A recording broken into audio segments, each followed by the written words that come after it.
Sa number 2, tatlo ka empleyado sang bangko ang gin-hold up.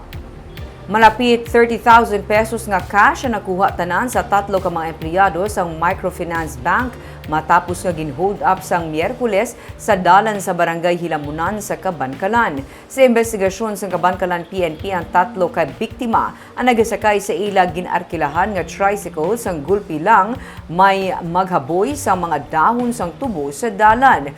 Pag hinay-hinay sang tricycle, didto na nagwa sa katubuhan ang apat ka mga armado kag ila ginhold up ang tatlo ka biktima kag ginkuha ang ila cash kag iban pa nga kagamitan. Ginahibalo pa karon sang PNP ang identity sa mga suspetsado. Posible ang mga suspect suno sa pulis amo man ang nagsulod sa isa ka restaurant sa Kabankalan sang nagligad nga bulan.